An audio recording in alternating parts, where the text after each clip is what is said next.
Salut à tous. Au sommaire de l'Auto Hebdo de cette semaine, les débuts marocains de la troisième génération de la BMW série 1.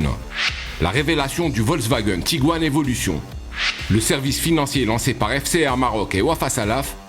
Renault qui prépare une nouvelle grosse offensive électrique. Et pour finir, Abarth qui fête son 70e anniversaire avec une 695 très spéciale. Allez, c'est parti.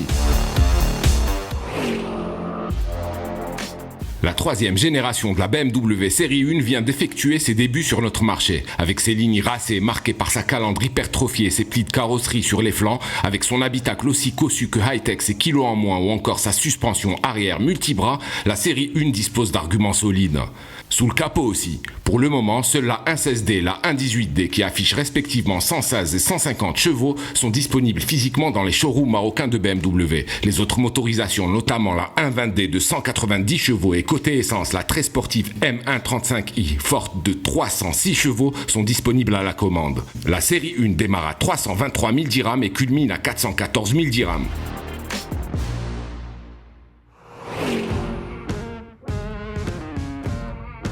Pour rendre encore plus attractif son SUV compact, Volkswagen Maroc sort de sa manche le Tiguan Evolution. La recette employée est simple, mais efficace. En offrir plus pour moins. S'il ne change quasiment pas esthétiquement et à l'intérieur, et encore moins d'un point de vue mécanique, puisqu'il donne toujours le choix entre deux versions du même 2 litres TDI développant 110 et 150 chevaux, le Tiguan Evolution mérite tout de même pleinement son nom.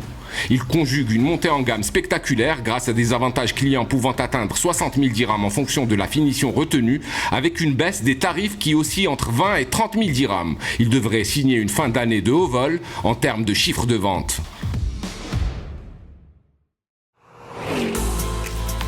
Wafa Salaf, Fiat Chrysler Automobile Maroc et FCA Bank ont scellé mardi dernier un partenariat portant sur le lancement d'une solution de financement sur mesure baptisée FCA Capital Maroc. Un tel produit permettra à FCA Maroc d'améliorer sa compétitivité sur le marché, tandis que les clients Alfa Romeo, Fiat, Fiat Professional, Jeep et Abarth auront accès à un guichet unique et pourront financer leurs véhicules plus rapidement et sans avoir à quitter les showrooms de la filiale marocaine du groupe turinois.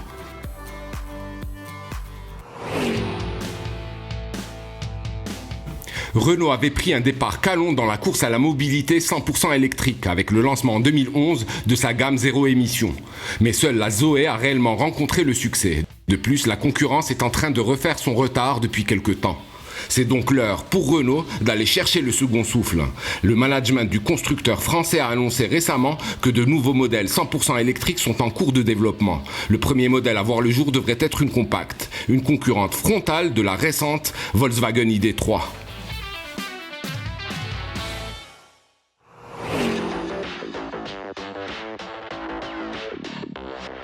Abarth a fêté son 70e anniversaire à l'occasion des Abarth Days 2019 de Milan qui se sont déroulés le week-end dernier. La firme au Scorpion y a levé le voile sur une édition limitée de sa 695, la 70° anniversario, un pot de yaourt multivitaminé qui sera produit pour des raisons évidentes à 1949 exemplaires.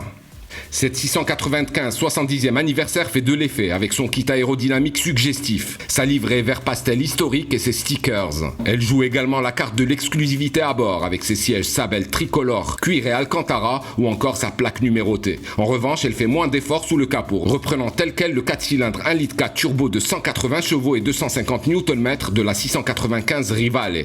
Enfin, côté tarif, comptez un minimum de 32 990 €.